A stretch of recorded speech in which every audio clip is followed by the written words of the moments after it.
Dividend are part of profits which are to be given to share holders. तो आज हम जिस dividend की बात करेंगे that is related to equity dividends, जो इक्विटी को डिविडेंड मिलता है।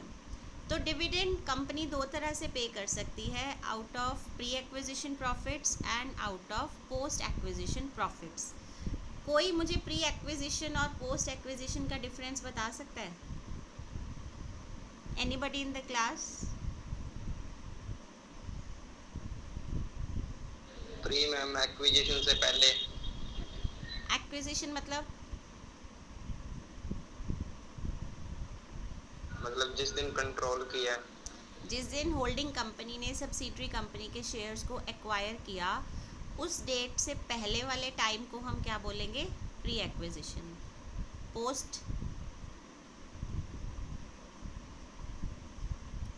हाँ जी योगेश, पोस्ट एक्विजिशन?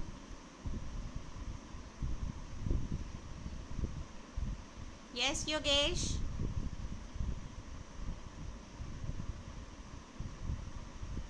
अभी तो क्लास में था, कहाँ गया? आरजू,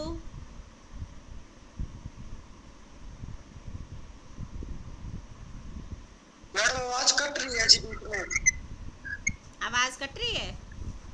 yes ma'am, yes ma'am cut रही है। आवाज़ तो मेरे एंड पे तो सारे इश्यूज ठीक है।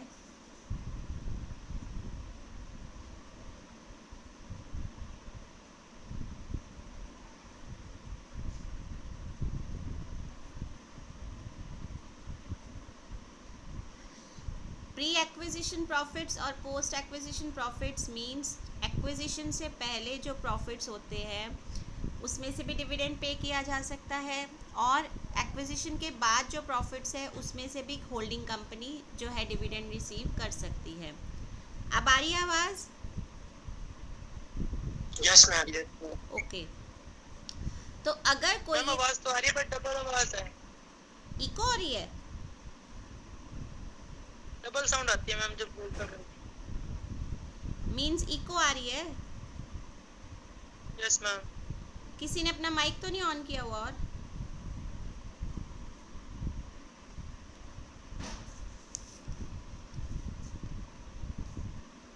आज ना लग रहा है कोई नेटवर्क इशू चल रहा है।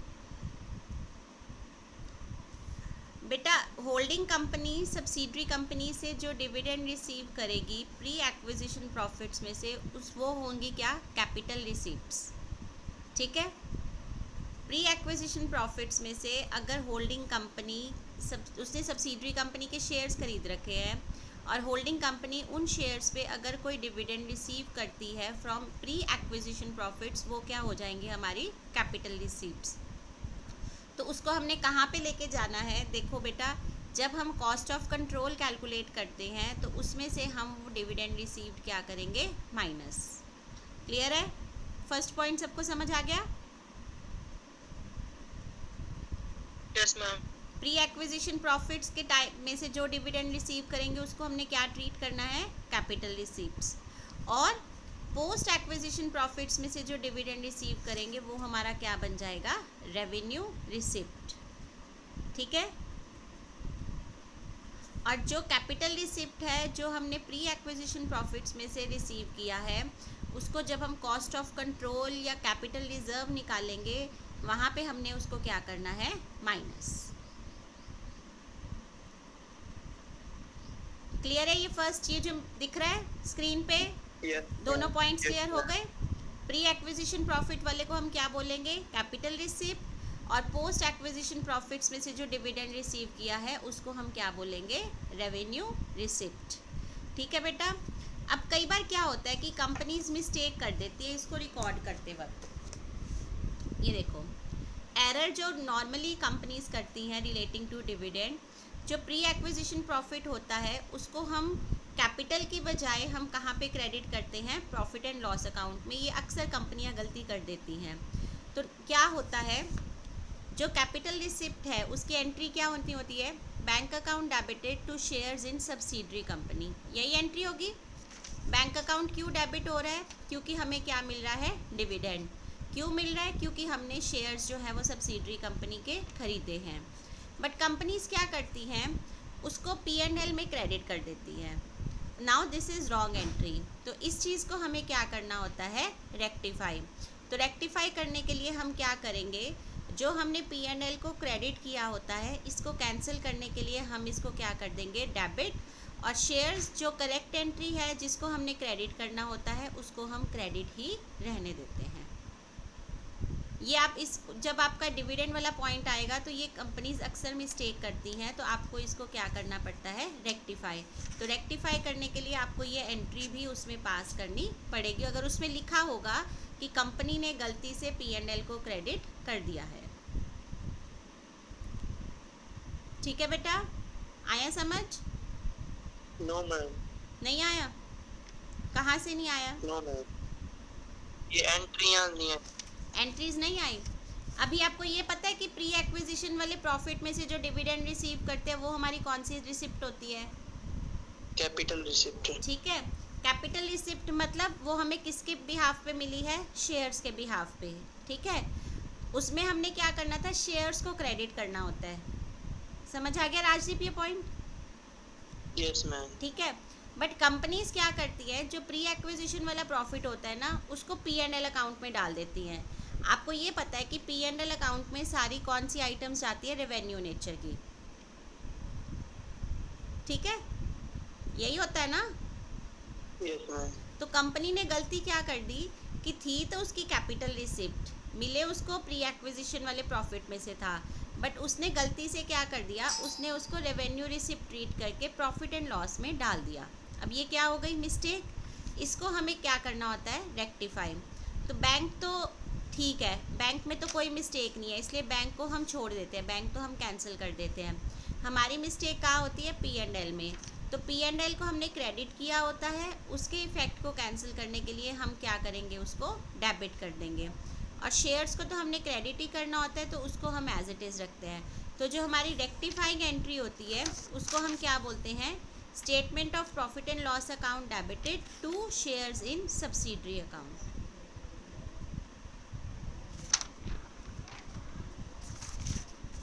समझ आया बेटा राजदीप? Yes ma'am. कोई और जिसको ना समझ में आया हो?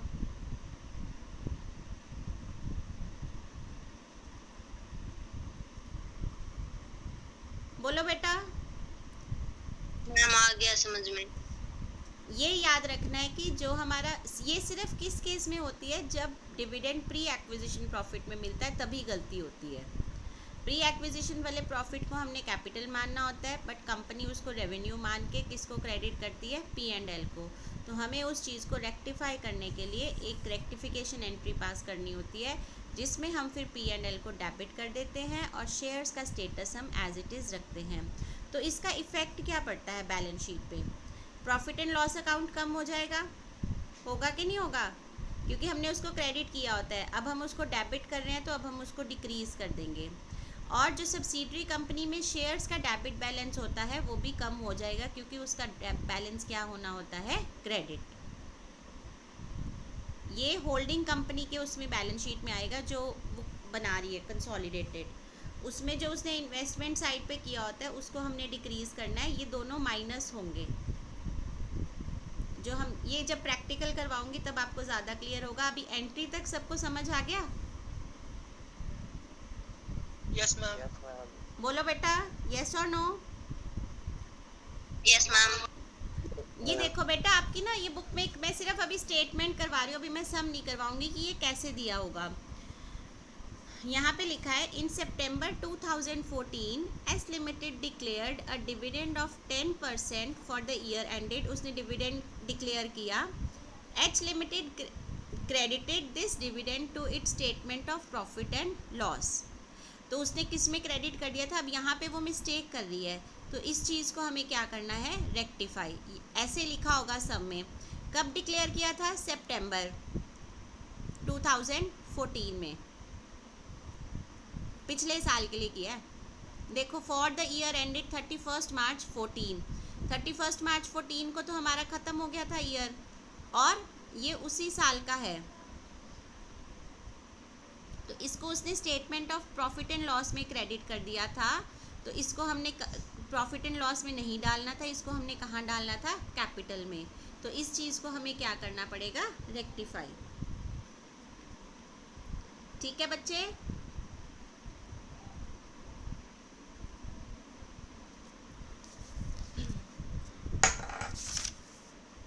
अब ये देखो, आपको 2 डिविडेंड्स दिए होंगे, एक तो सारे शेयर्स के डिविडेंड दे रखे होंगे और एक जो होल्डिंग कंपनी ने शेयर लिए होंगे उसका डिविडेंड दे रखा होगा।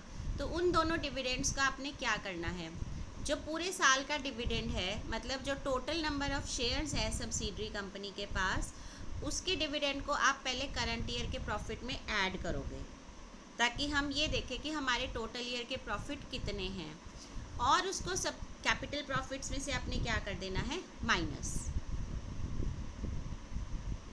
ठीक है बेटा, समझ आई? मैम कैपिटल प्रॉफिट में माइनस क्यों करेंगे? बेटा फुल ईयर का डिविडेंड है ना, ये इस साल का रिलेटेड है, तो ये करंट ईयर के प्रॉफिट में ऐड होगा, ये कैपिटल प्रॉफिट्स में से नहीं होगा, ये सिर्फ इसी साल के रिलेटेड है। तो ये इस साल के रिलेटेड है, तो इसको हम करंट ईयर प्रॉफिट में इंक्लूड करेंगे, कैपिटल प्रॉफिट्स में से हम इसको डिडक्ट कर लेंगे। और जितने होल्डिंग कंपनी ने शेयर्स लिए हैं उतने हमने, अभी मैंने बताया ना, उसने क्या किया होगा कि प्रॉफिट एंड लॉस में क्रेडिट कर दिया होगा। एक तो हम वहाँ से उसको माइनस कर देंगे, दूसरा एस लिमिटेड के शेयर्स में से हम उसको माइनस करेंगे। अभी आप ये चीज़ नोट कर लो इसको कॉपी में, जब हम इसका सम करेंगे तब आपको ये चीज़ें काम आएंगी कि जो फुल ईयर का डिविडेंड है उसका ट्रीटमेंट हमने, वो एक जगह प्लस होता है और दूसरी जगह माइनस होता है, बट जो होल्डिंग कंपनी ने शेयर्स एक्वायर किए हैं उसके डिविडेंड को हम प्रॉफिट में से माइनस करेंगे और शेयर्स में से माइनस करेंगे, वो दोनों जगह माइनस होगा।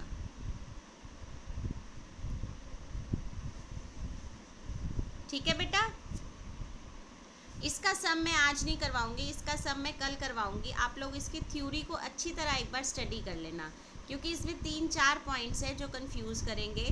पहले ये पॉइंट्स अच्छी तरह समझो कि डिविडेंड कैसे ट्रीट करते हैं, उसके बाद कल हम इसको प्रैक्टिकली करेंगे। अभी तक किसी को जितना समझ में आया या बिल्कुल नहीं समझ आया, एक बार बताओ, थोड़ा आया है, ज़्यादा आया है?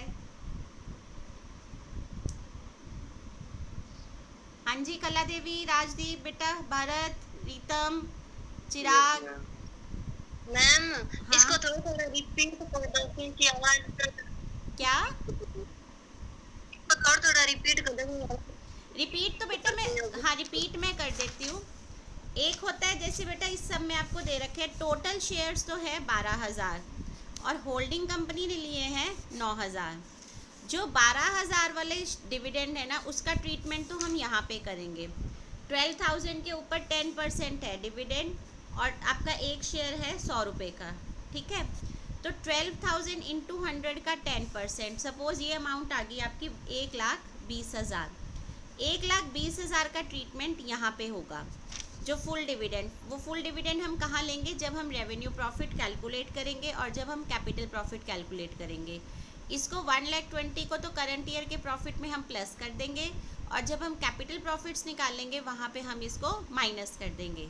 ठीक है, अब ये जो 9,000 वाले शेयर्स हैं, 9,000 जो एक्वायर किए हैं, 9,000 का 10% कितना हो गया, 90,000। 90,000 को हम एच लिमिटेड कंपनी के जो प्रॉफिट एंड लॉस है वहाँ पे भी माइनस करेंगे, और जो उसने एस लिमिटेड के शेयर्स एक्वायर किए हैं, जो एस लिमिटेड में इन्वेस्टमेंट की है, वहाँ से भी हम इसको माइनस करेंगे 90,000 को। जब हम कॉस्ट ऑफ कंट्रोल, आपको मैंने शुरू में भी बताया है ना कि जब हम कॉस्ट ऑफ कंट्रोल निकालते हैं तो वहाँ पे जो हमें डिविडेंड रिसीव्ड होगा वहाँ पे हम क्या करेंगे, इसको माइनस करेंगे 90,000 को।